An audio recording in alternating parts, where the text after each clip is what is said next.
Já. Eu queria fazer um teste para ver se tá bom aqui o do. Fazer o teste aí? Do pequenininho. Completa, vídeo e tal, mas aí. Então vamos lá. Tu dá o ok aí, galera? Pode ir. Opa, peraí. Pode ir, então Já estão me chamando aqui. A vocês? vamos Eu conversar. vou desligar na Bom, cara dele. Bem, Saúl, então, nós vamos fazer agora a entrevista para o projeto Judeus na Gênese da Industrialização do Amazonas. Por favor, nome completo, filiação, local e data de nascimento. Saul Benchimol é o nome completo e sou filho de Isaac Israel Benchimol e de Nina Siqueira Benchimol. Nascido em 14 de agosto de 1934, Aonde, Saúl? em Manaus. Aqui mesmo em Manaus. E esse aqui na foto é o seu Isaac, seu pai. Esse é o meu pai, que é nascido numa localidade chamada Aveiros, no Tapajós, em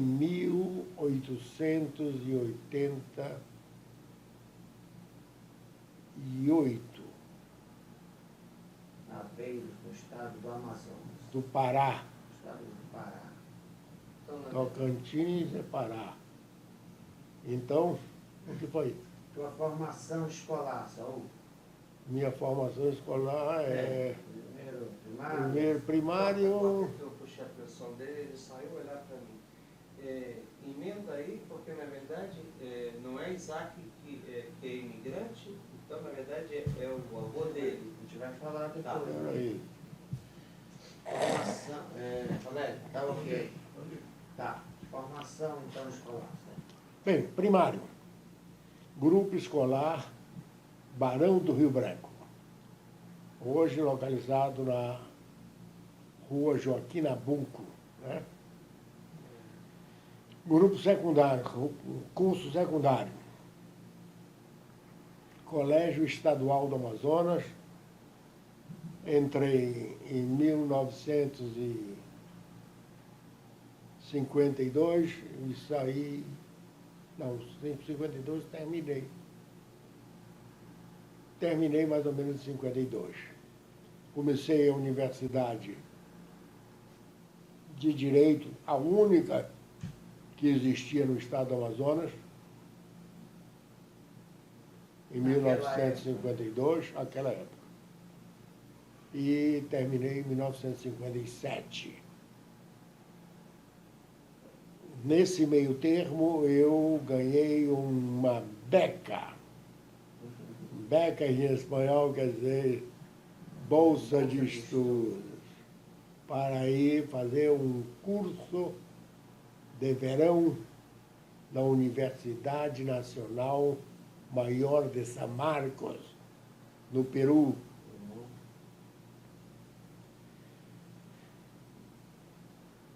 Formei lá também, estudei lá a cultura peruana e voltei para Manaus e terminei meu curso de Direito em 57. Aí fiz um application para ir para os Estados Unidos. E foi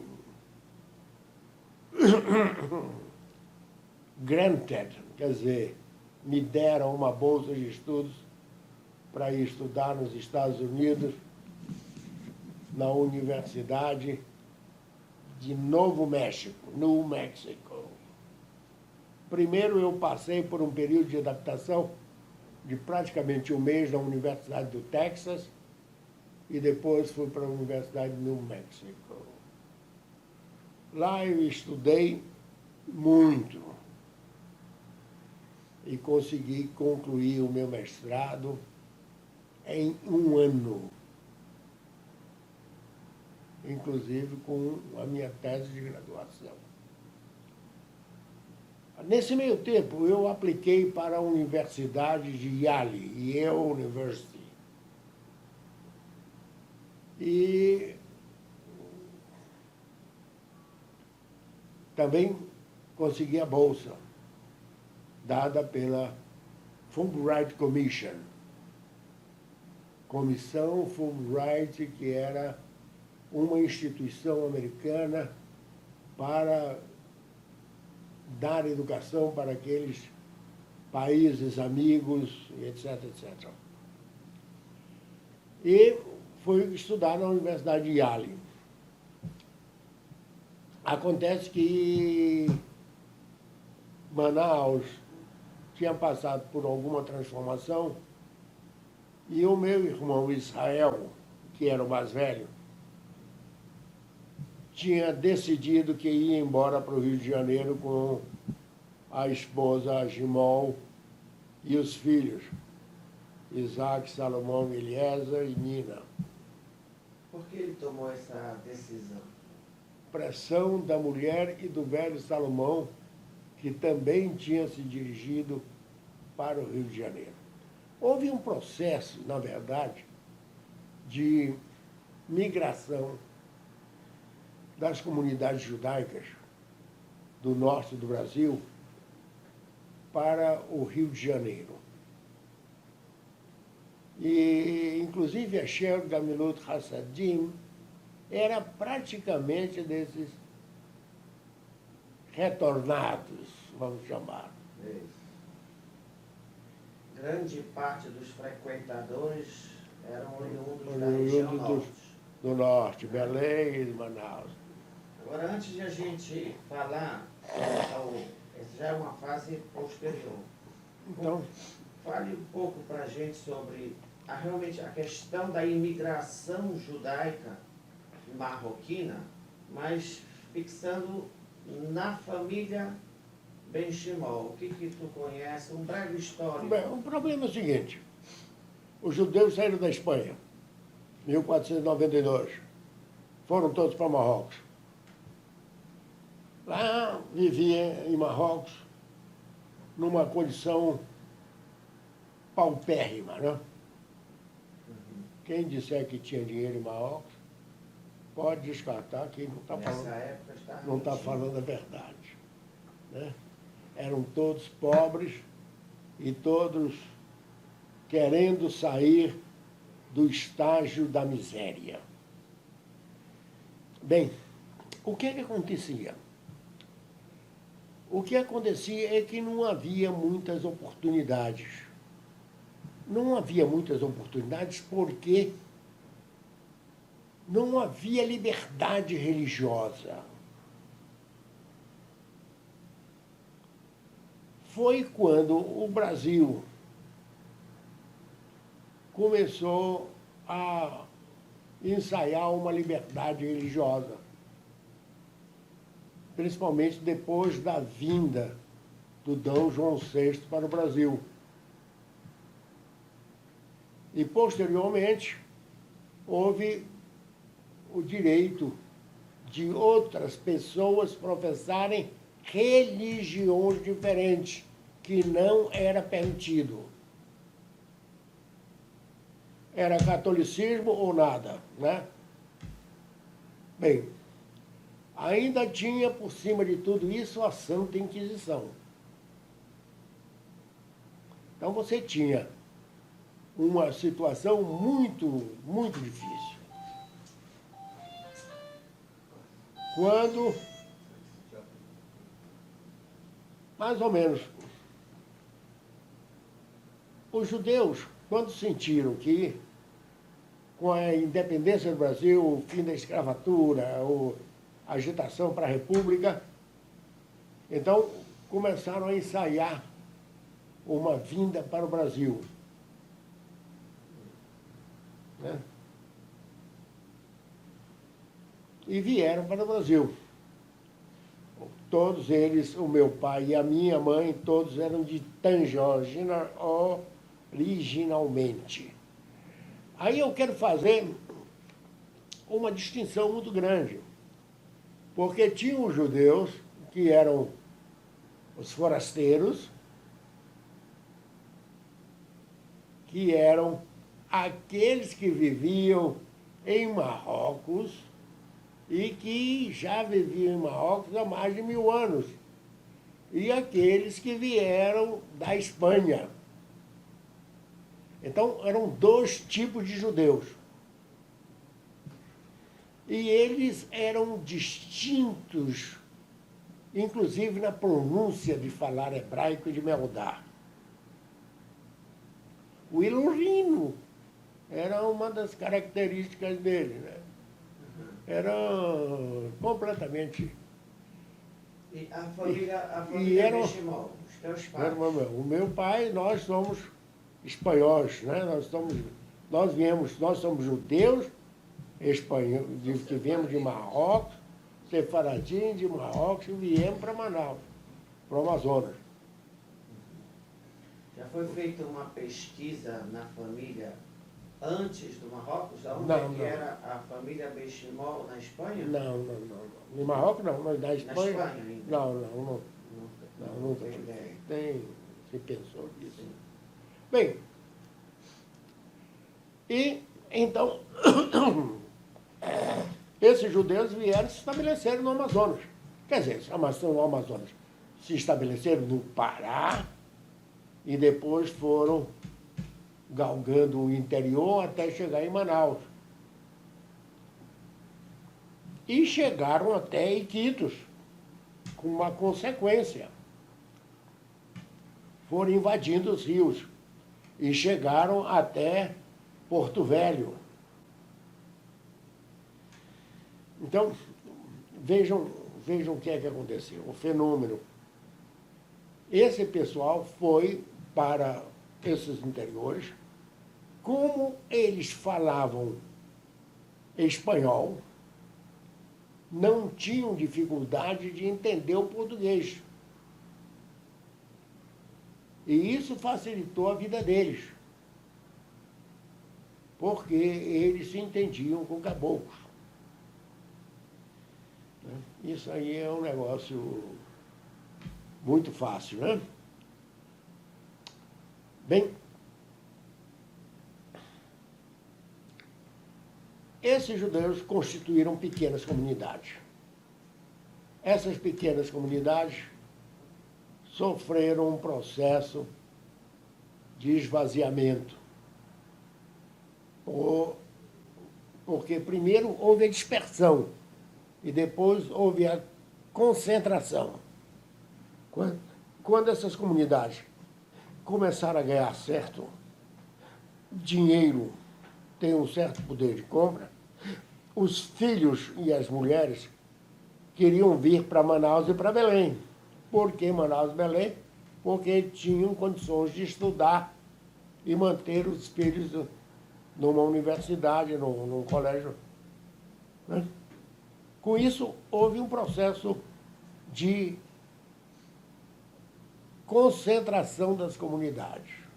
Agora, Saul, vamos tentar especificar na tua família.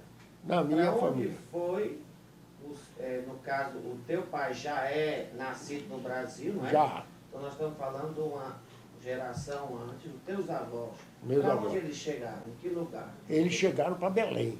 Belém, primeiro. Aí foram encaminhados para o Tapajós, lá para Veiros. Essa questão do encaminhamento, existia uma Um espécie parentesco, de um parentesco, uma comunidade. alguém que sempre, né, Ajudava. Não, você vai trabalhar para mim, vai comprar couros lá em Coari. E aí, para onde que eles foram? Para Coari? Não, eles foram para Veiros. Mas essa história do Coari é uma história muito interessante, que eles iam comprar couros. Né? Coeiros, o negócio era coeiros. E comprar couros de jacaré, couros de ariranha, todos esses couros, né? Onça, né? gato maracajá, não havia proibição de matar. Então, portanto, era free, era livre de matar esses animais. E com isso, eles ficaram lá no interior, ganharam dinheiro, algum dinheiro. Qual era a ocupação deles? Comerciante. Absolutamente, todos eram comerciantes, compradores de produtos da selva. Compradores de castanha, compradores de couro, compradores de borracha. É isso que eles faziam. Como eles tinham um pouco mais de habilidade por ter vivido já em Marrocos e por falar português e espanhol, então facilitava. E francês, né? Porque o meu pai falava francês, porque também falava francês lá na cidade que ele vivia, né? Tanger, né? Quem? Marrocos, Tanger, Marrocos. Bem, então nós temos esse quadro. O quadro está formado, né? Agora, eu sei que, no caso do teu pai, ele já não... Ele teve uma vida, no início era difícil, e não era em Aveiros, era em Abunã, Não, Abunã foi depois, muito depois. muito depois. Muito depois. O papai nasceu lá. Acontece que ele tinha uma avó chamada Tamo. Então,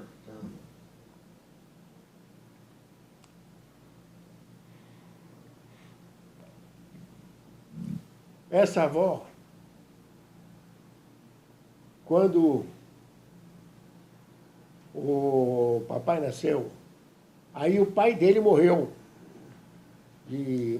possivelmente de malária, que é o que está enterrado lá em Santarém. Santarém.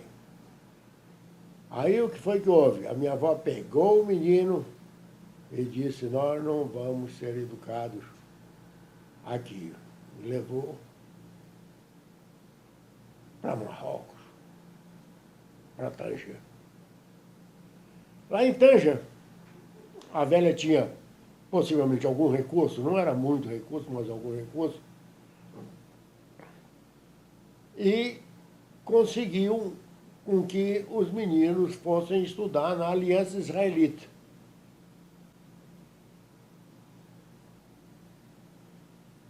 E na Aliança Israelita eles fizeram tudo, estudaram.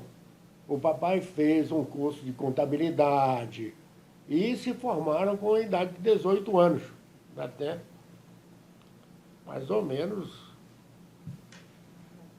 bem orientados para a vida, né? Tu fala os meninos, os teus já tinham quantos? Não, o papai tinha um outro irmão, né? Só, era mais um irmão. Só um irmão.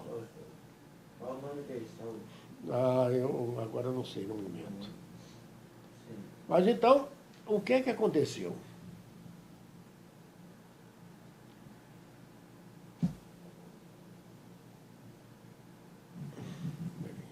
Você não me perdeu, né? O papai, não tem nada. O papai foi para Marrocos e viveu em Marrocos. O que é que aconteceu aqui no Brasil? A mãe dele se casou, enquanto ele estava lá para Marrocos, se casou com um senhor chamado José Benoliel. Esse José Benoliel teve 8 filhos com ela, que são meio-irmãos do papai.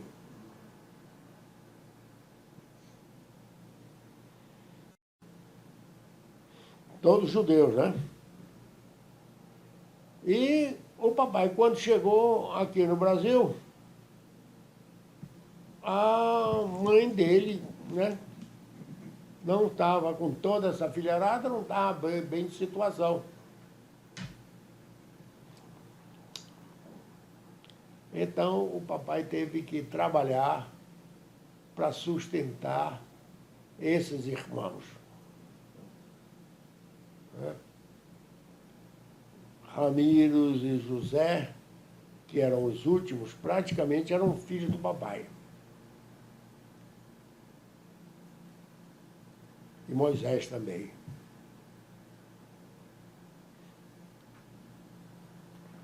Bem, o papai então passou a trabalhar e conseguiu trabalhar muito bem. Com isso, ele abriu os olhos de alguém que enxergava por eles e resolveu oferecer uma posição de gerente de seringal lá no Abunã.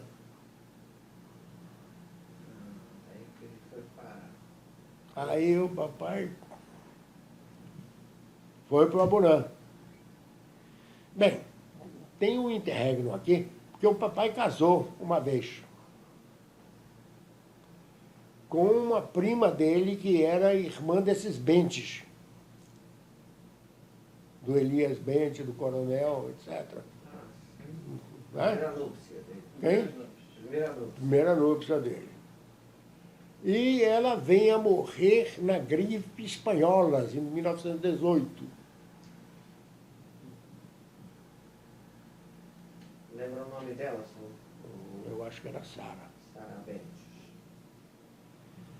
Aí, o que é que o papai? O papai estava viúvo.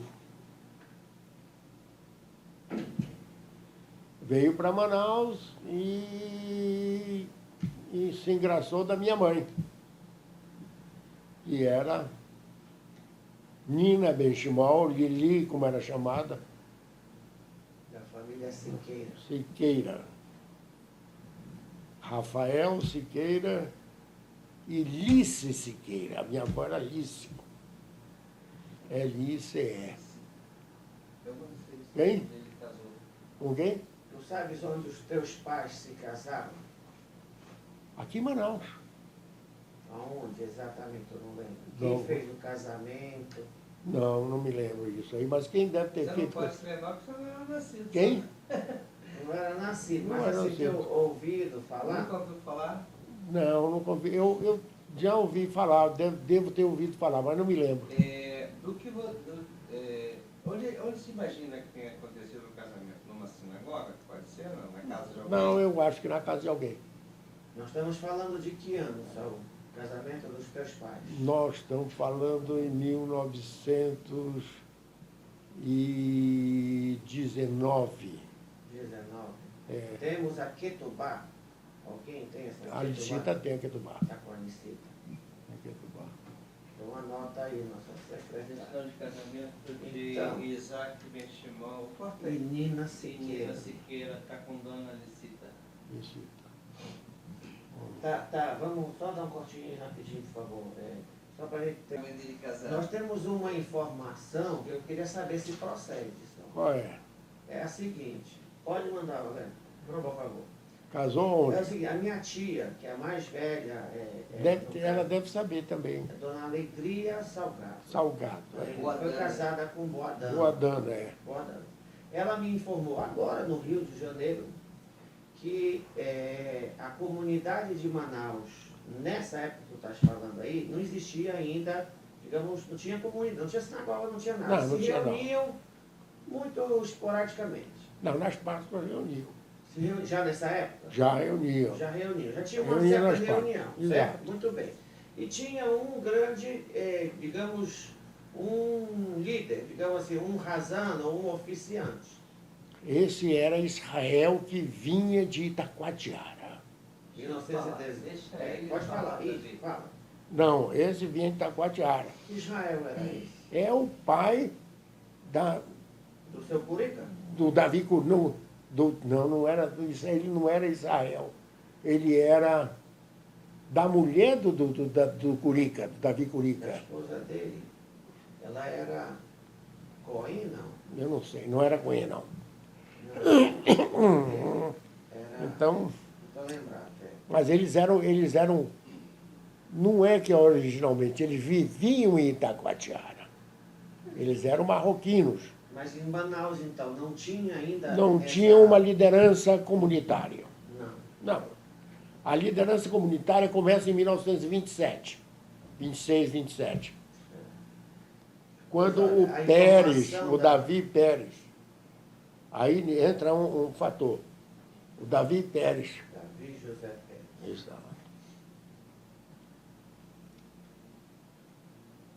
Prefeito de Itacoatiara.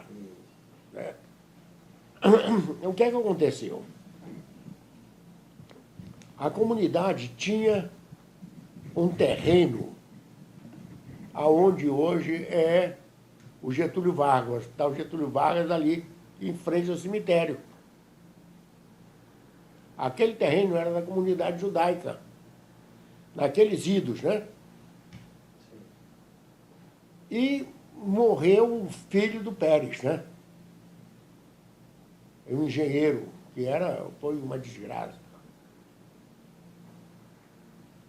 E não tinha onde enterrar, a não ser num cemitério Goi. Foi quando foi proposto para comprar, com uma troca dessa área do cemitério São João Batista, né? Por essa área que nós tínhamos em frente ao Hospital Getúlio Vargas, que ainda é do Estado até hoje. Então, essa troca foi feita e nós ficamos com aquela fila, aquele corredor, que é o cemitério judaico de hoje. Então, esse foi o que aconteceu, em 1927. Mas de 27 para 26 para 27. Né? Aí começaram os enterros no nosso cemitério. Né? Então se já existia um terreno, e tu falas assim, existia uma comunidade, Não, antes já existia uma organização, Não. uma liderança, uma... Não? era bem rala, bem incipiente, bem... Manaus era uma vila, né? Era um momentinho. Esse negócio de cidade é história fiada, né? É sobre isso que você vai falar depois, que você ajudou. Fala para ele a informação da tia Alegria. Não, a tia Alegria, ela contou que o vovô, Ah. meu avô, Lázaro Salgado, que Era.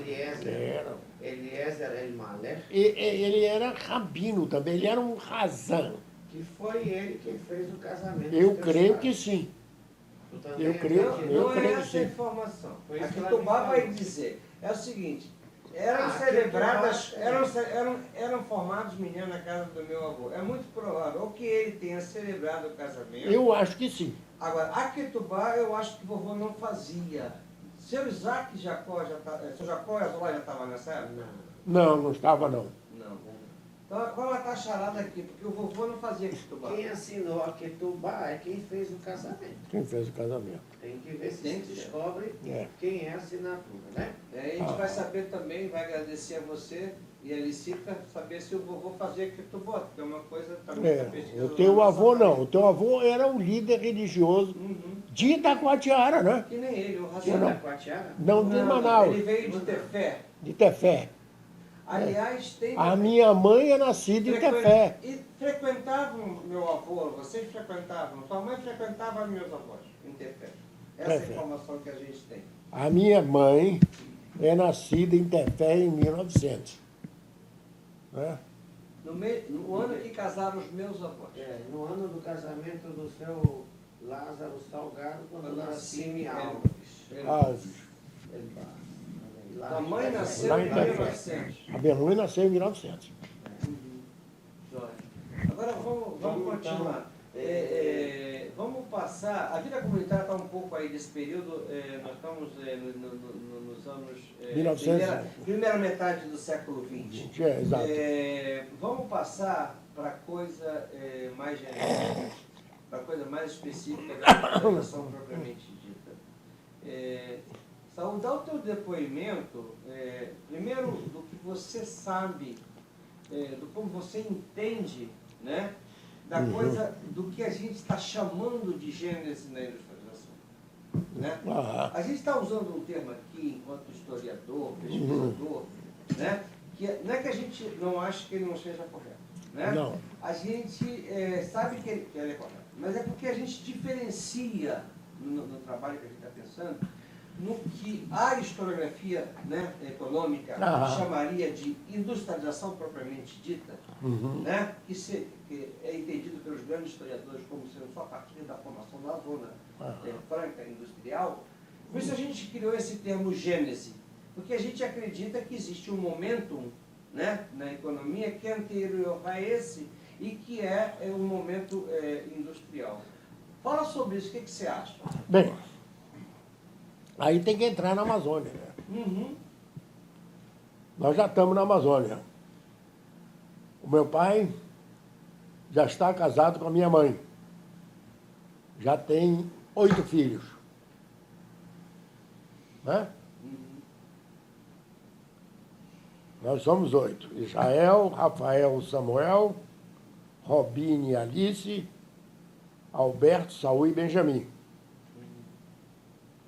Então, nós estamos vivendo em Manaus. Vivendo em Manaus, mas com uma parada em Belém. Em 1925, com a crise completa da borracha, o fim, o meu pai foi praticamente à falência, né? Vindo lá do Abunã, perdeu o emprego, perdeu tudo. Aí foi para Belém, não veio para Manaus, foi para Belém. E a minha mãe foi para Belém.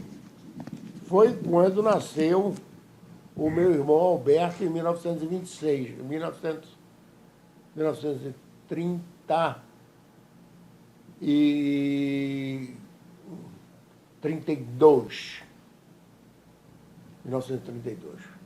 O Alberto nasceu em Belém do Pará.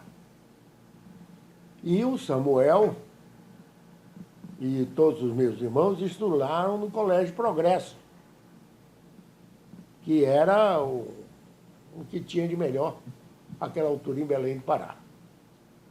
Bem, acontece que o meu pai começou a trabalhar lá, não se deu muito bem e resolveu voltar para o Amazonas, para Manaus.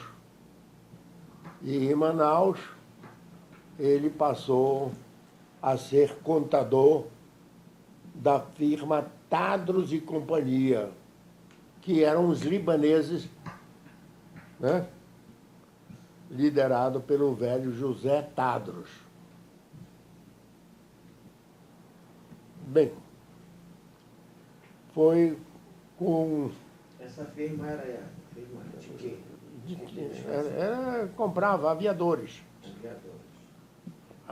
Tem que explicar que aviador compra tudo e vende tudo, né? Aviador. Viagem. Aviador viaja. Viaja, Tudo, né? compra tudo. Compra tudo. Então, quer dizer, porque... E o que aconteceu? Aí o papai começou a criar família. Com uma escrita não dava para fazer tudo, o papai pegava escritas por fora, trabalhava à noite, tarde, à noite, etc., domingos e feriados, para suplementar o salário e para poder criar os filhos. Foi quando o Rael ficou mais velhinho e o papai resolveu comprar, de sociedade com a Anã, uma farmácia na Henrique Martins. Anã. Anã, o pai desses Anãs. O Hanan, dos É Pacajus. Hanan. Eles são primos do papai também, da mamãe. Que era que trabalhava contigo, o filho dele. Então, até... Não trabalhava comigo, não. Nunca trabalhou conosco, né? O papai, que trabalhou com o pai deles, com o Zé Hanan. Aí brigaram, teve uma briga. O Zé Hanan enganou o velho.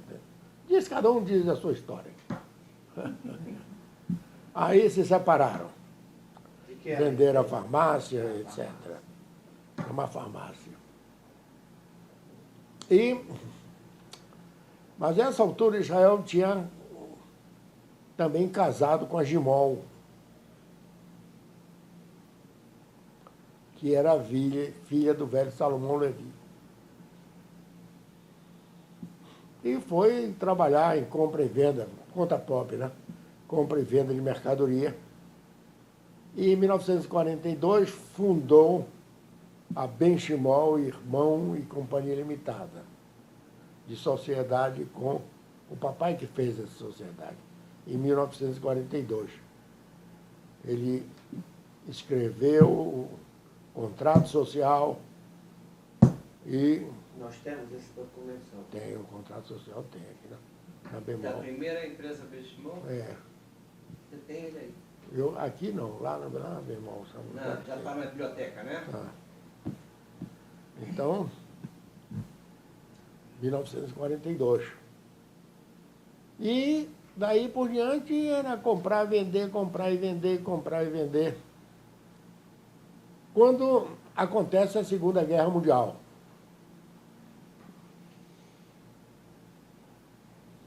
Acontecendo a Segunda Guerra Mundial,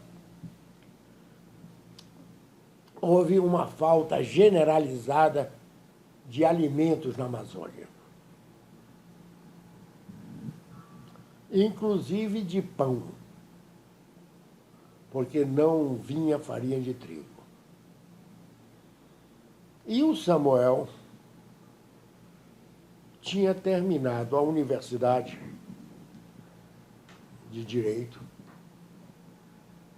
e ganho uma bolsa de estudos para a Universidade de... Não é Miami University, Miami, é Miami University, Oxford, Ohio. Está registrado no livro dele. Está registrado no livro dele. Então, quer dizer, era uma vida e daí começou a trabalhar, né? A mandar farinha de trigo de Kansas para Manaus. Samuel, É. de lá, enquanto estudava ainda, Enquanto estudava e era lá, começou o negócio aí. Compra e vende aqui e começou a ganhar dinheiro. Como nós começamos a ganhar dinheiro, despertou o ódio. Porque enquanto não se ganhava dinheiro, não tinha ódio, né? Contra os judeus, principalmente contra a família Benchimol. Então nós sofremos uma campanha muito séria, liderado pelos Asher Pintos, que era um dono do jornal, né? Que era uma campanha... Não, o jornal, o jornal. O jornal. não existe mais. Foi uma campanha muito grande, muito feroz. Essa campanha a gente encontra no arquivo. Arquivos todinhos aí de jornais. De onde nós estamos falando, senhor? Nós estamos falando de 40, Teu tio Rubem 46. estava envolvido também nisso. Também foi 46. criticado. 46, 47. Há uma narrativa de Rubens Salgado, que na época estava Na Secretaria de Fazenda? Não, estava na superintendência do Vale do Amazonas, Na Espévia. que foi criada, não era? Chamava... Superintendência de... Era de abastecimento. Foi Exato. criado durante a Segunda Guerra Mundial. Ah, Eu entrevistei o Samuel sobre isso na época, sobre essa questão do integralismo, exato. tá? Na Amazônia. Samuel, ele declarou que sim, existia um movimento integralista pequeno, só que ele me pediu que não citasse o nome. Ele me citou nomes, não quis citar. José Lindoso foi citado como entre os líderes estudantis integralistas favoráveis ao eixo de Hitler. Tá? A família dos atuais, que agora é senador, Arthur Virgílio, não. Arthur Virgílio era exatamente quem perseguia Rubens Salgado todo dia através do O Jornal, ao ponto de tio Rubem pedir demissão do cargo e ir embora para o Rio e só depois ser admitido. Tudo isso está nesse contexto que você está narrando. Você está narrando, com certeza, o lado, né, o eixo bestimal, mas é dentro desse contexto integralista. Foi um movimento amplo, então, né? Um pouco maior. Existia um sentimento antijudaico, mas sempre existia o sentimento antijudaico. Então, essa campanha foi muito séria. Tão séria que abalou a estrutura da família. A estrutura tremeu aí. Mas a família continuou lutando, né? Continuou lutando e... Saul, posso fazer uma pergunta? Pode. Por que não aparece na obra do Samuel essa colocação que você está fazendo aqui agora para a gente? Por que ela não se manifesta? Porque ele preferiu esquecer. Ok. Vai registrar. Ele disse para mim, eu não quero que cite o nome. Se citar, ou seja... Porque era uma coisa de louco. É manchete todo dia, né? No jornal, chamando a gente de ladrões. Então tem uma questão aqui, tá, Davi? Uhum. Um break aqui.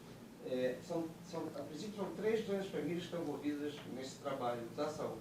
Era importante que a gente conversasse sobre essa questão, se isso pode vir a aparecer ou não. Ou seja, se no teu registro da família Bestimol você fizer, é um direito teu, né? Você está apresentando. Se o Sabá não fizer dessa forma... Não, o Sabá não vai fazer. Ok.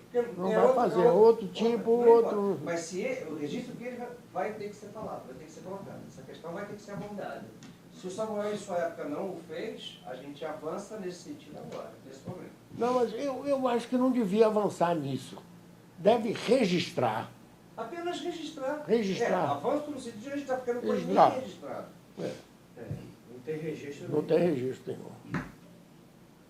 Mas vocês podem ir na biblioteca pública e pegar os jornais, o jornal da época e pegar isso. Né? Eu comecei a mexer com isso, né? Quem? A última vez que eu entrevistei o Samuel, ele já estava com garganta. Eu tenho as últimas gravações, foi quando ele deu esses depoimentos. Eu comecei a mexer com isso, mas não coloquei no trabalho, apresentei esse trabalho num congresso lá no Recife de 500 anos de Brasil, mas a pedido do Samuel, ele falou, não, então eu citei a questão do integralismo, mas não pude dar nomes aos bois. O integralista estava em toda parte, rapaz. Os camisas verdes estavam em todas partes. Né? Que era essa a questão que exato. Não, todos eles eram integralistas. E, na verdade, era um sentimento, como sempre houve sentimento antijudaico, né? Essas populações judaicas nossas que viveram no interior sofreram esse sentimento antijudaico. Inclusive, quando houve a cabanagem, um movimento antijudaico muito sério, né? Olha, isso aí está registrado. Que venga né, os... Dona Simi Elbaz. Que venga os outros. Com um teçadão, ela cortou a cabeça do... Acabou-se de... Ela tem o nome da minha avó, Samuel. Ela é bisavó da minha esposa. Ela era bisavó da Olha a Simi. coincidência. Minha avó Chamava Simi. Ele casou com uma menina que a bisavó era Simi Elbaz também. Mas então, Saul, vamos a seguir então sobre a questão como inicia o processo da Vamos chegar, exatamente, Chegar à a questão da industrialização. Afogás propriamente dita. A Afogás nem tanto, a Afogás não é representativa do processo de industrialização. A Afogás é uma sequência do movimento do senhor Isaac Benayon Sabah, que, na verdade, eu considero, não quero que ninguém considere, né? Eu o considero como o grande introdutor do processo da industrialização judaica no Amazonas, no estado do Amazonas. Então, isso aí se deve a um fenômeno natural. Os judeus é o que eu chamo de empreendedorismo, né?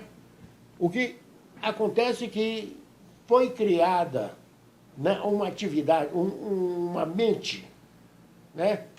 Isso tudo vinha do desejo de crescer.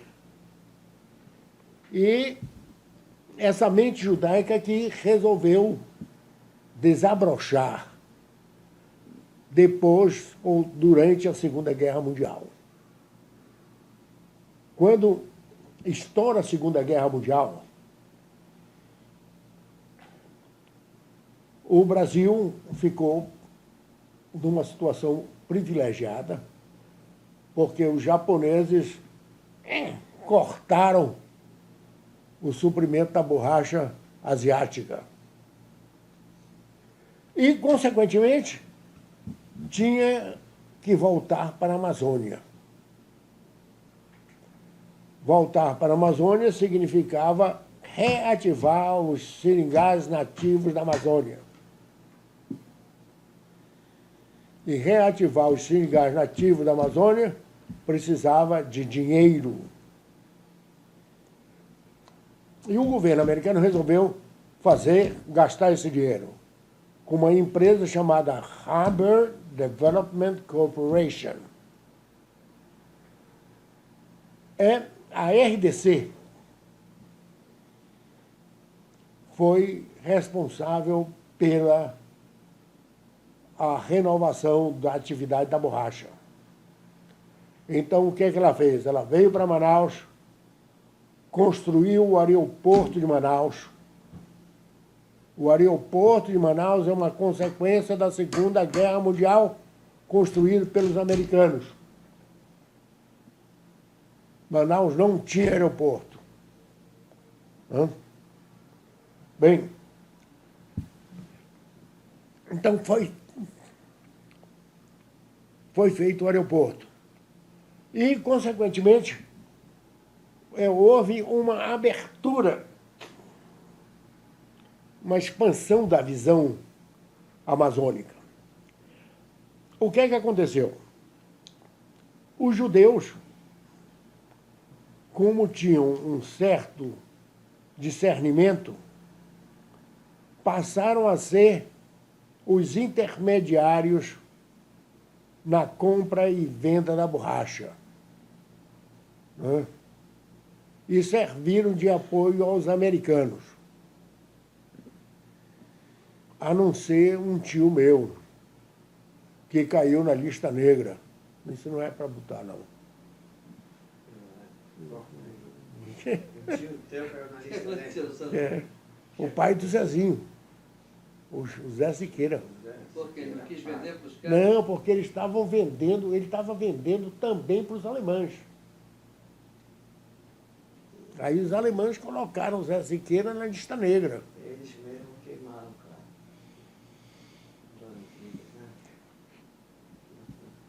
Então, Ele era teu tio, né? Era. Vocês estão... Tio, irmão da minha mãe, né? Irmão da tua mãe. Então, isso aí é um fato interessante que, e para sair da lista negra, o tio teve que penar uns 5 anos, né? 4 ou 5 anos para poder sair da lista negra americana. Porque a lista negra americana não fazia mais negócio, né? Bem, com isso, abriu o leque. O que é que os judeus viram nesse negócio, nessa abertura do leque? O seu Isaac Sabá tinha capitalizado algum dinheiro. O irmão dele, Jacó Sabá, também, que é parte do processo, também. E resolveram fazer a industrialização da borracha no Amazonas, para fazer Sernambi, para poder vender para os Estados Unidos, para poder fazer pneus de automóveis, aviões, etc, etc. Tá? Então, essa era a função. Então, várias fábricas foram mandadas, foram compradas aqui no Brasil, feitas no Brasil, para produzir látex. Não era bem látex, mas era o látex da maneira... Na verdade, era Sernambi, o que nós vendíamos, né? Bem, com isso, o que é que aconteceu? A Rubber Development Corporation tinha um hospitalzinho, tinha muita atividade no Amazonas. Acabada a Segunda Guerra Mundial, e fundaram também o Banco da Amazônia, o Banco da Borracha, né? Na verdade, o Banco da Borracha era o banco que comprava a borracha para vender para os americanos.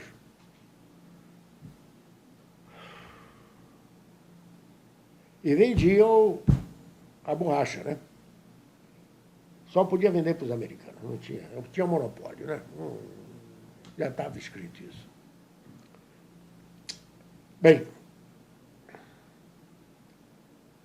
com isso, essa turma capitalizou, ganharam alguns trocados, né? E ficaram numa posição de superioridade. E aí eu faço uma chamada. Nós passamos a ser a elite social do estado do Amazonas. Quem somos nós? Judeus.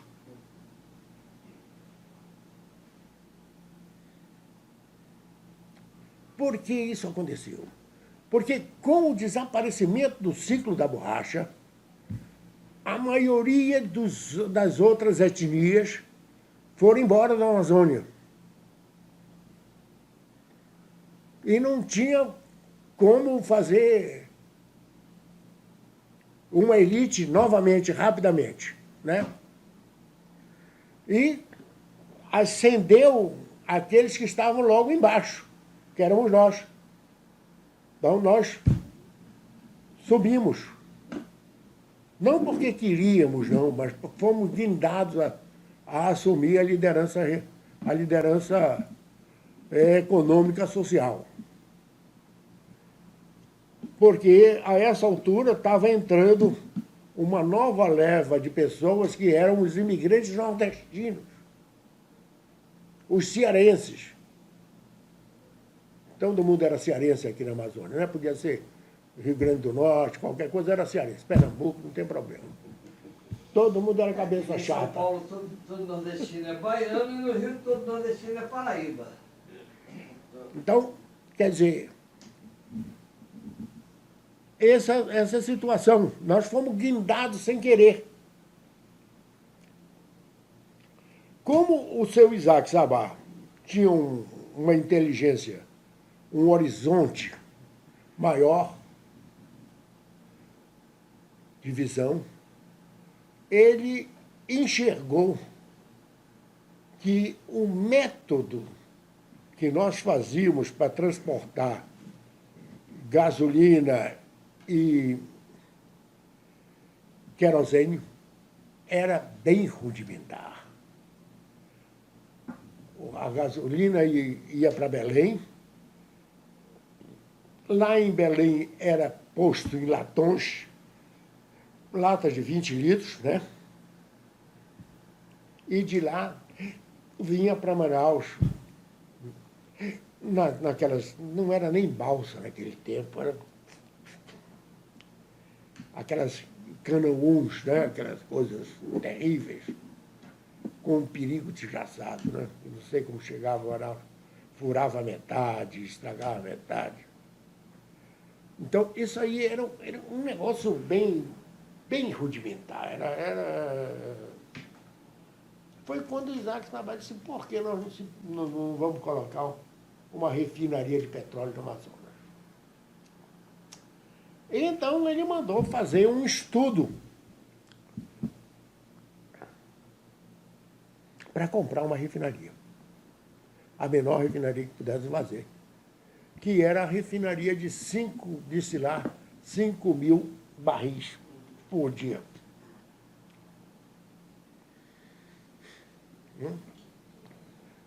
Bem, ele se juntou com os judeus de São Paulo, os levis, né? E deu 2 diretorias para eles, né? Da Copan, da refinaria de Manaus.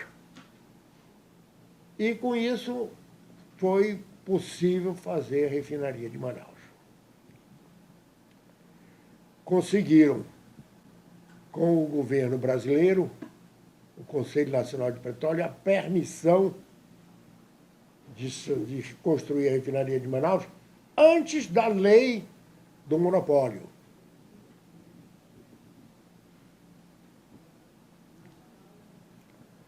Com isso,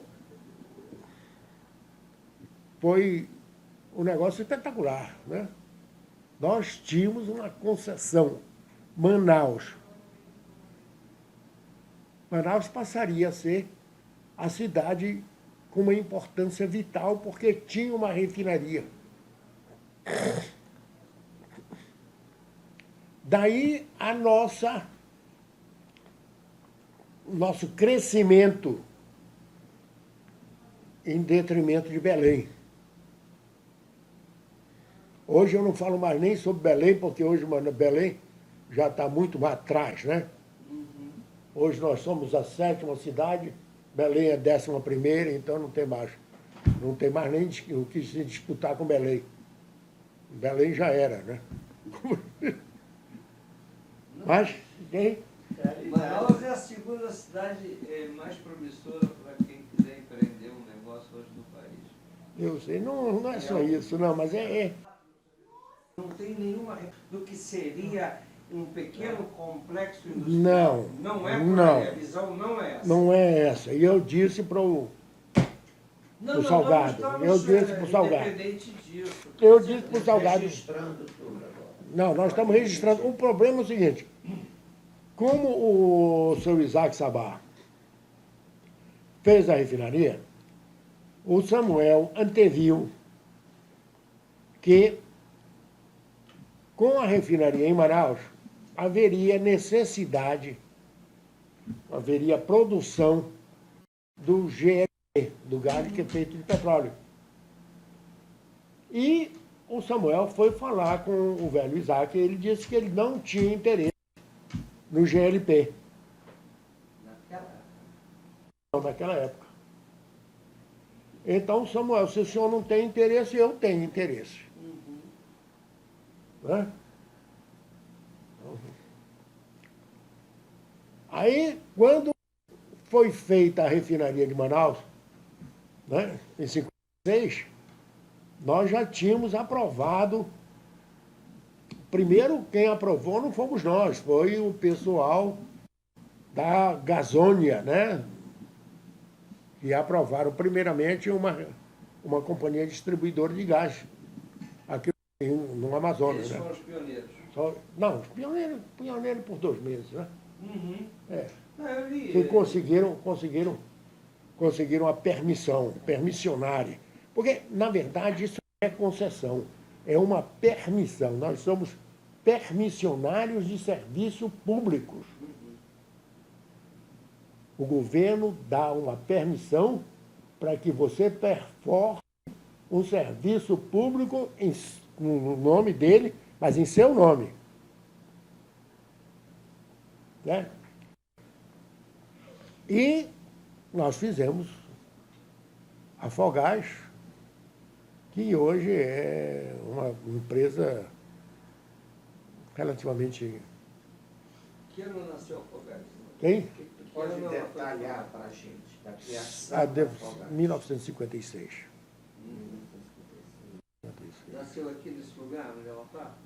Não, Conta um pouco. ela nasceu... Como nós não tínhamos lugares para nascer, na verdade, compramos um terreno ali na Silves, onde é Costa e Silva, né? Onde é aquele depósito grande da Bemol, que depois nós deixamos para a Bemol. Né? E ali fizemos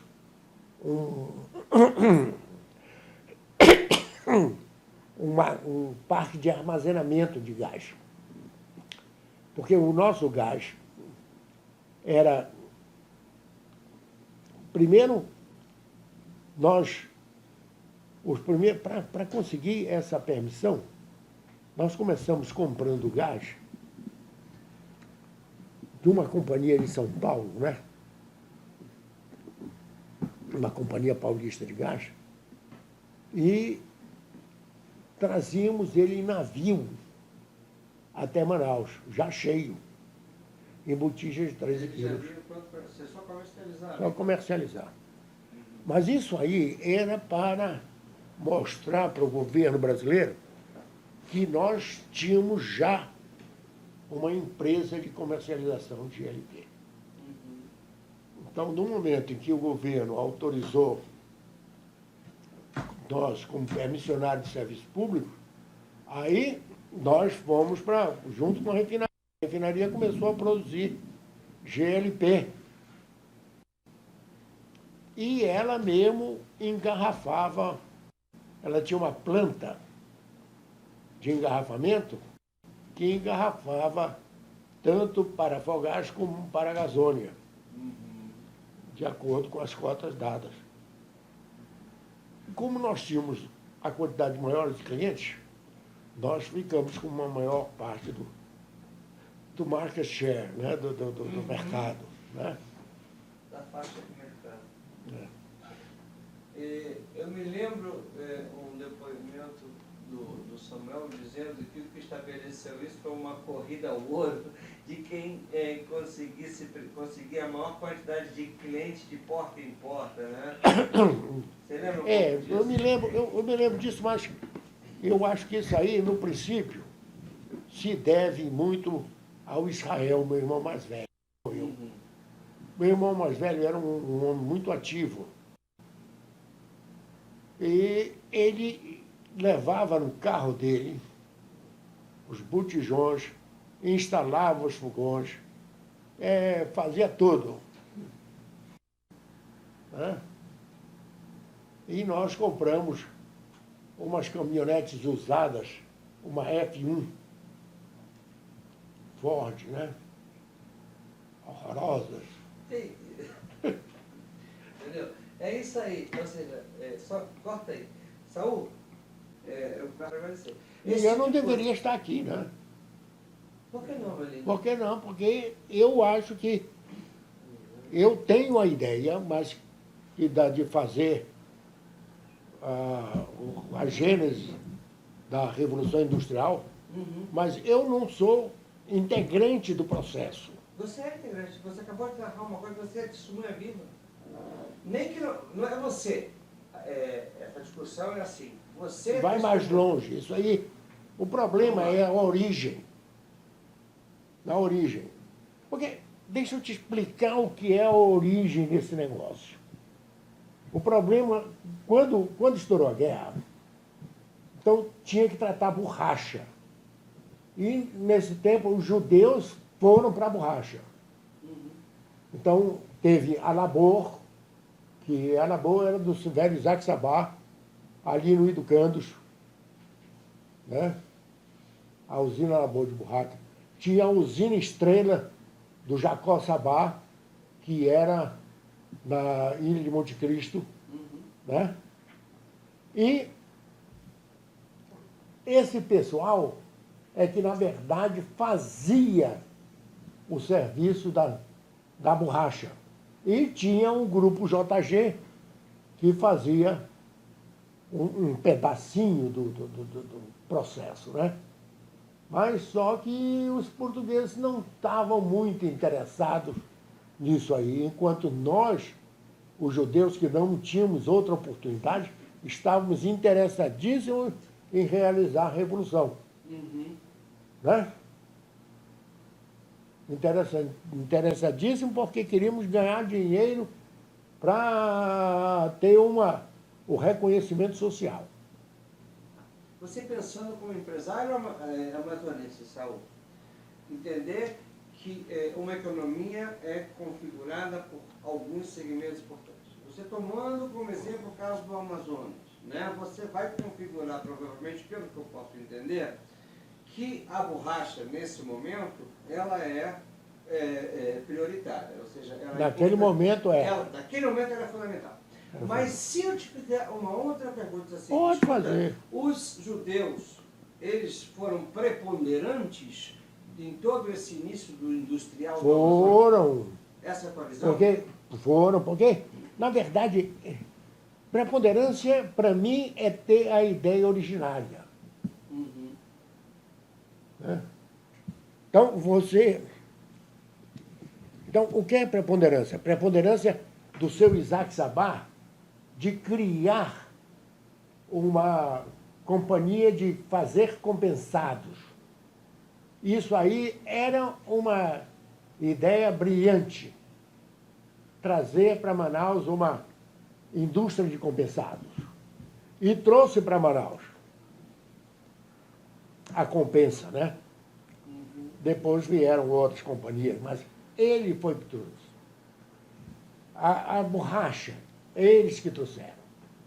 Os couros de jacaré.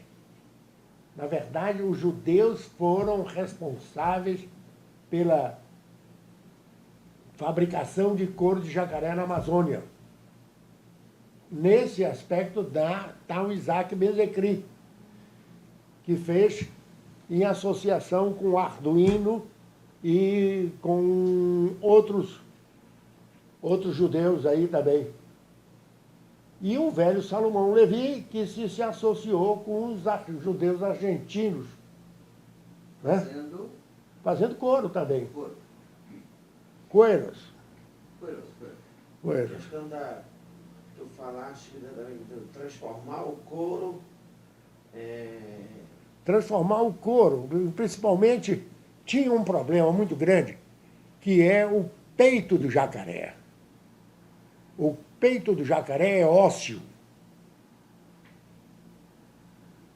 Então, teria que devastar o peito para aproveitar aquela parte do couro do peito do jacaré que poderia render dinheiro daquilo.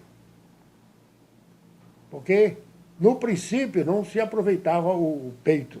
Depois passei a se aumentar o peito, mas era muito trabalho, também me interessou mais, né? Era só o rabo e a parte superior, né? Braços. Tinha a família Pazuello também. Tinha. A Pazuello, ela entra aí de... Pode falar, Saul. Tu não és Pazuello, não. Não, eles são Não, eu sou salgado. Ele é salgado. Estamos em casa. Não, o Pazuello não era um velho Abrão Pazuello, era uma boa pessoa. Mas nunca foi visionário. Porque para isso precisa ser visionário, né?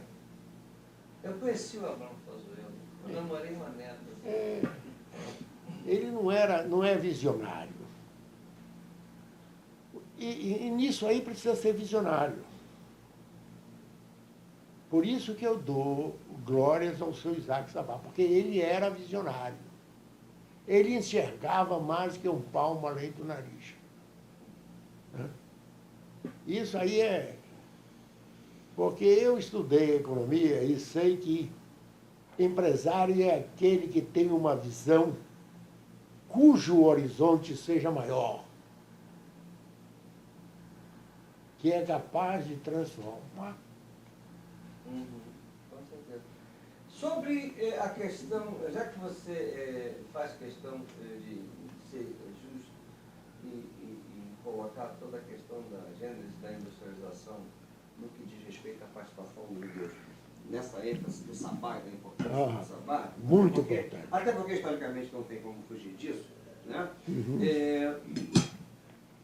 A questão da morte do cisne, em relação... A morte do? Do cisne, em relação à refinaria. Tá? Que visão você tem dessa questão? Porque não tem como usar outro termo para alguém que tenha 80 empresas, né? E em determinado momento, segundo o Samuel Vestimol, de um universo de mão de obra de carteira assinada na cidade de Manaus de 6 mil pessoas, 1.500 serem funcionários dele, né? Não tem como chamar isso de monopólio, ok? Então, Não era monopólio, não. Mas, de qualquer maneira, vamos embora. Não é para discutir. Eu estou te colocando um texto aí para você refletir, tá? Para você dizer sobre isso. Aí, quando vem o período militar, isso já é para a gente o fim, até em termos de pesquisa, é até onde a gente vai, ok? Porque daí para frente vem Zona Franca e é uma outra abordagem, um outro período, né? Então vamos à questão do auge da refinaria, a chegada dos militares, né, já nos anos 60, e o entender dos militares e o que aconteceu com a refinaria. Não, primeiro existia um movimento nacionalista muito grande que limitou a capacidade de expansão antes dos militares. Então, quer dizer, eu não vou só culpar os militares. Os militares, na verdade, fizeram a morte do Cisne, mas o processo era um processo nacionalista, do tipo de não permitir a expansão da refinaria de Manaus e, finalmente, a aquisição da refinaria, que foi um ato de barbaridade. Mas o gás era um bom. Fala Mamuzeiro, Saúl, que vai ficar aí. Mamuzeiro. Mamuzeiro. Mamuzeiro, pô. Por causa da Dina, pronto. Ela sabe que é Mamuzeiro? Não, filho da puta.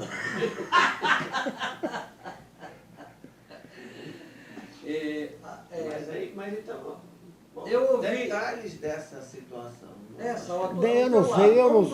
Eu não sei detalhes, porque nunca foi contado ou participei. O Samuel, sim, ele foi. Não, Samuel foi narra, parte. ele narra isso. A questão não são detalhes, não. A questão é a seguinte: essa visão que você tem, ou seja, de que deveria ter sido diferente? Rapaz, dependendo do grau de liberdade que fosse dado. Qual seria o bem maior para a Amazônia? Se fosse Que existisse permitido. hoje uma refinaria particular? Não, existia. Não, espera aí. Existia uma refinaria particular, existia. Mas que deixassem ela crescer para que ela pudesse suprir o mercado amazônico e possivelmente parte do Nordeste. Só porque os militares não fizeram isso ao tomar. Não, os militares. Eles só tomaram. Não, Sobre isso. os nacionalistas não permitiram. Porque eu estou enxergando duas coisas aqui. Primeiro, o movimento nacionalista brasileiro, quando que criou um monopólio estatal, então eles acharam, nós criamos um monopólio estatal, mas tem 2 refinarias, ou 3 refinarias no Amazonas. Tem uma no Amazonas, uma no Rio Grande do Sul e outra no Rio de Janeiro, Manguinhos, né? Era a refinaria de Manaus, Manguinhos e Ipiranga, né? Eram as 3 refinarias que estavam fora do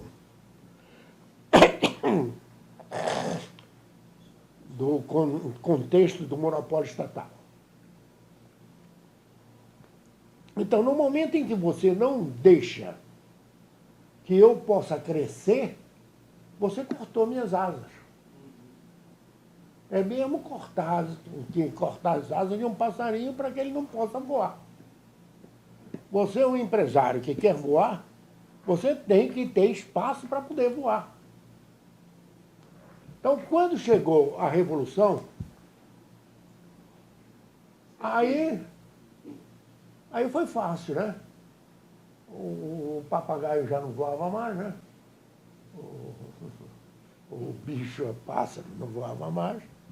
Então, deu asas para que esse movimento pudesse fazer a liquidação da refinaria. Agora, do modo como foi feito, é que foi... A atrocidade é do modo como foi feito, né? As narrativas de membros da família são Família Sabá. da família Sabá. Claro. Mais alguma coisa que você quer declarar, Saulo? Não quero declarar Você mais esqueceu nada. de alguém? Não precisa se comandar que não vai nada vai depor. Não, contra você, meu querido. eu não me esqueci de ninguém. Eu posso ter deixado de falar por... Esquecimento. Não só esquecimento, porque não querer declarar.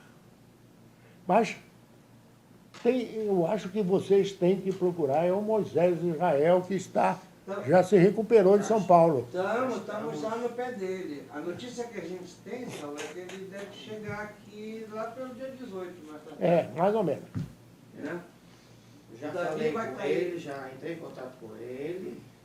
Aí quando ele chegar, a gente vai. Se eu ainda estiver aqui, que eu viajei dia 19, ele já estiver, eu vou tentar agendar com ele isso aí. Senão mais tarde a gente vê. Mas eu queria fazer uma pergunta ainda, Saul. Bom, não, faz. Dentro do contexto, tu falaste, por exemplo, anos 48, por exemplo. Exato. Surgiu, eu vou entrar um pouquinho no âmbito comunitário, que é o meu, né? Comunidade judaica. Eu gostaria de ouvir um pouco, e foi tu que me deu a luz de a gente ir atrás e encontrar o nosso jornal Folha Israelita. Exato. No Folha Israelita a gente encontra muitas propagandas Exato. dessas indústrias. Exato. Tem muita coisa Tem lá. muita coisa, umas pequenas Conta pra indústrias. gente um pouco sobre essa personalidade De quem? do seu Davi e como isso influenciou o jornal, porque eu vi que ele tinha uma ligação não só comunitária, Folha Israelita, ele era mais amplo, ele tinha um mercado, digamos assim, jornalístico local, mais amplo do que só... Ele se considerava jornalista, não é? Sim, sim. Jornalista. Não era, não? Não acredito, eu acho que era um jornalista comunitário, né? Ele estudou jornalismo? Não estudou, não. Mas de Naquela época não se estudava para ser jornalista. Não estudava. Não, mas de qualquer maneira... Ele iria Salgado. Como jornalista. De qualquer maneira... Jornalistas? De qualquer maneira, ele era uma pessoa muito inteligente e que eu nutria uma admiração por ele, pelo trabalho que ele fazia, né? Ele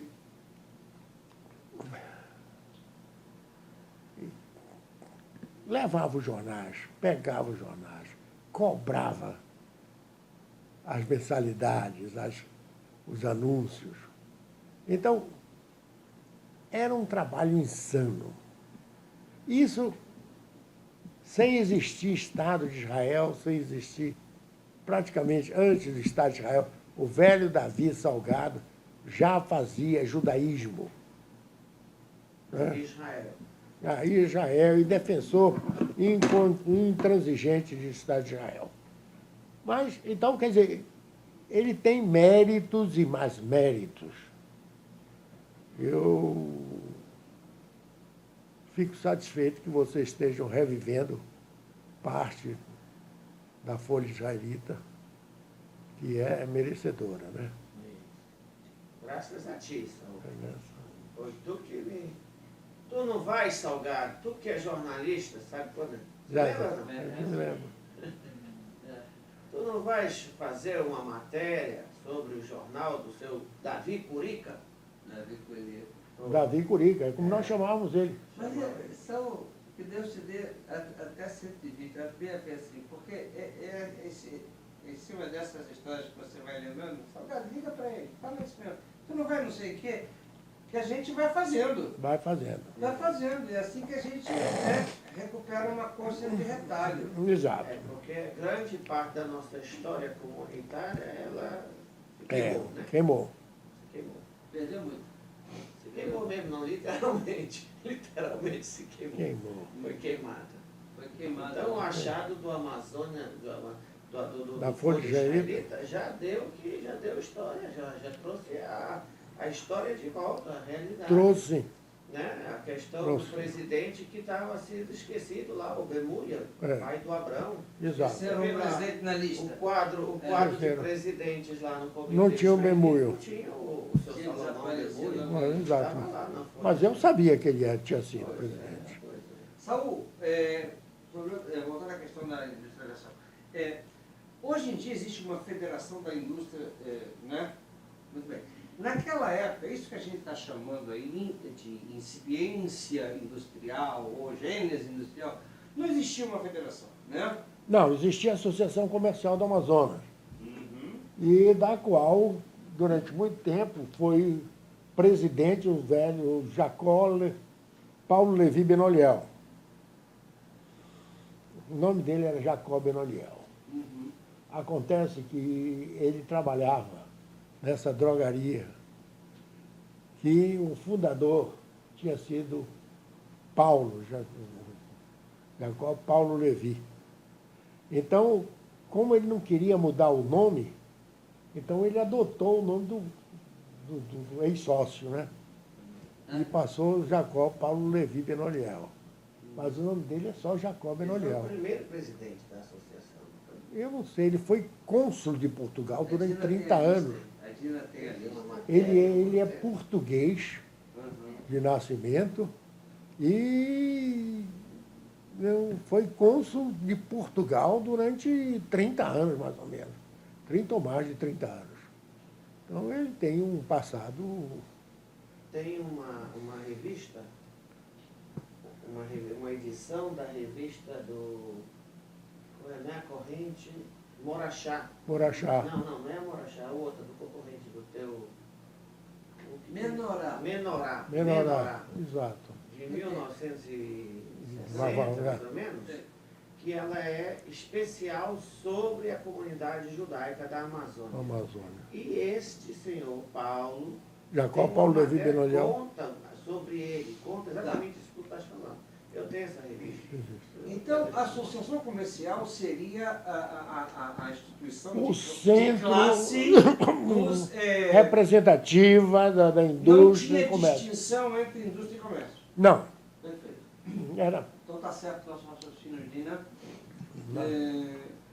porque era, na verdade, uma Sobre, coisa só. Sobre essa associação, o papel dela na vida social, a convivência entre etnias e imigrantes diferentes aí dentro, alguma coisa que você... Não tem nada demais. Se você pegar as diretorias da Associação Comercial do Amazonas, tu vais ver que a participação de membros da comunidade judaica sempre estavam presentes. Desde 1900. Tem a lista todinha. Já.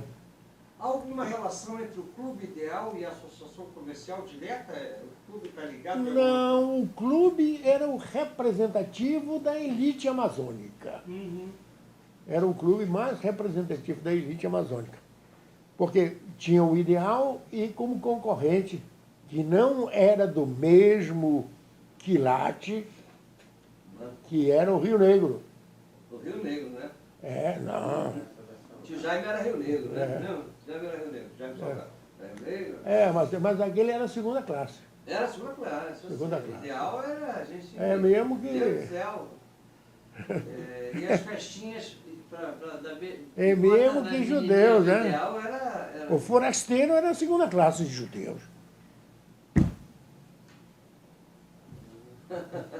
Era a segunda classe. Existia Claro, um preconceito grande entre judeus. Quer dizer, essa coisa do judeu falasteiro e do Chegou Begorash, aqui. estava aí? Tava, Tava aí também tá. na questão ideal, viu mesmo? Não, não. Ah, bom. Era na questão, sinagoga Beit Yaakov, Como sinagoga de ia Bimeir. meia. Aí que era. Então, se a gente for por uma linha em que a gente vai tratar a temática da industrialização no Amazonas, indo ouvir segmentos étnicos, né? A gente vai ouvir uma outra voz, diferente da tua, em relação à preponderância judaica? Eu acho que pode haver. Eu não creio que os portugueses, porque na verdade o português tinha uma mentalidade mercantilista. O português era o dono da taberna do canto. As tabernas de todas as esquinas eram portuguesas. Verdade histórica. Quem? É verdade histórica, não é Verdade só... histórica. Não é papo furado. Não. Coisa... Papo furado. Não. É verdade histórica. Verdade Tem histórica. trabalho sobre isso. Sobre Também isso. tivemos antes de vir para cá. Então, fica que depois passou a ser ocupada por nordestino.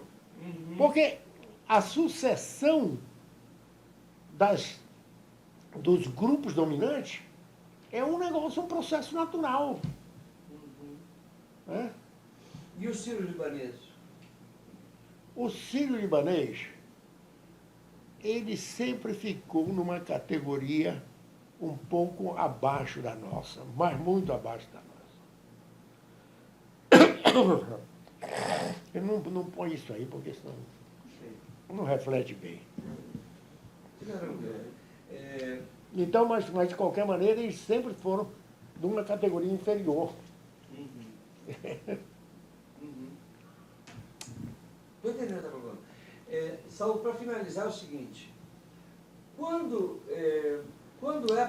para você, como empresário, a passagem do que é o princípio, a gênese, e o que é o hoje, o atual,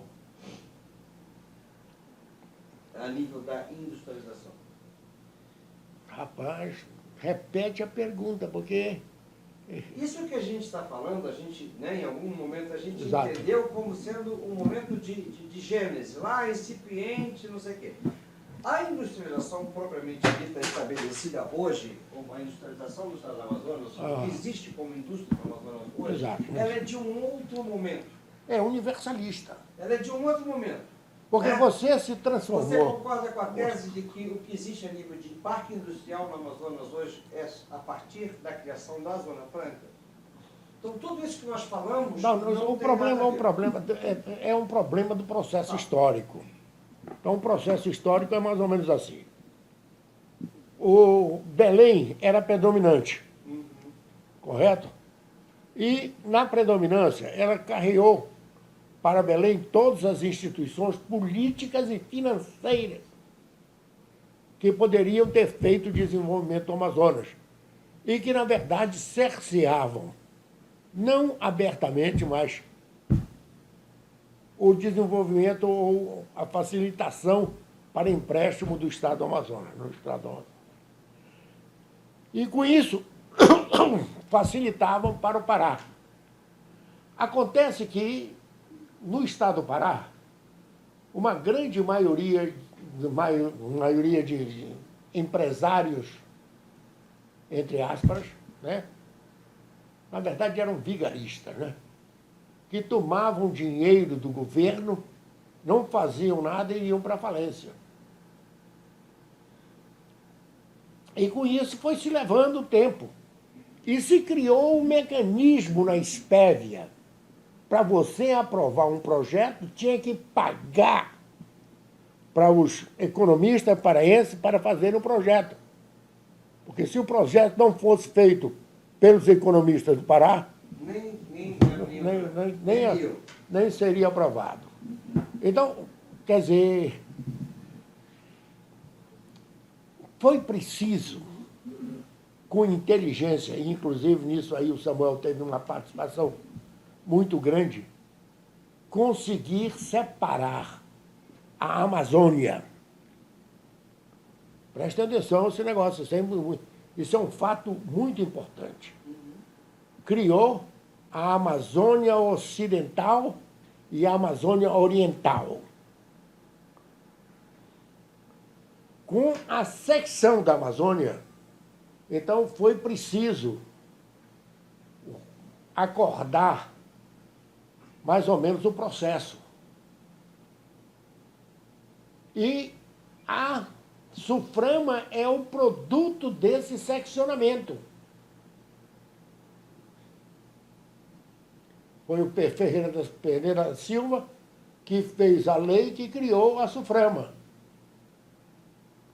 e que foi instalado anos depois.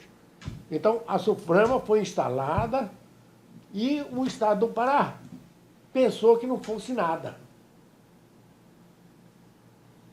Então, não se incomodaram de cercear isso também.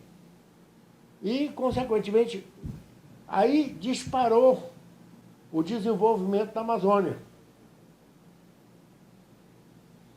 Porque eu participei, inclusive, das primeiras entrevistas sobre a criação da SUFRAMA. Deve ter na crítica aí o registro disso aí, na qual eu dizia que, na verdade, era o fruto da liberdade da comercialização na Amazônia. Porque liberdade é um negócio muito importante.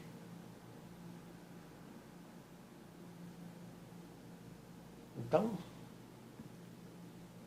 quando o impacto chegou da libertação, foi que conseguimos começar a criar os primeiros movimentos comerciais e depois industriais.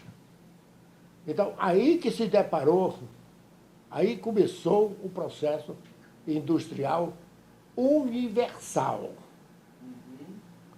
Porque eu reconheço 2 tempos, né?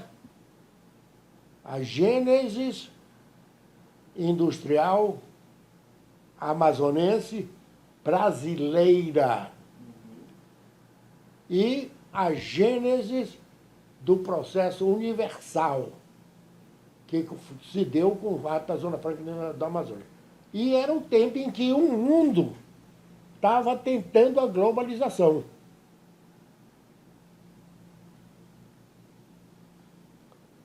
Né? Perfeito. Saulo, muito obrigado, querido. Foi ótimo. Né? Doutor Saúl Benchimol. Faltam fotos só. Obrigado. Pegar o Ricardo. O fotógrafo. A gente vai conversando aqui enquanto Ricardo. ele termina. Ai. Eita, ação. Mas é isso, viu? Brothers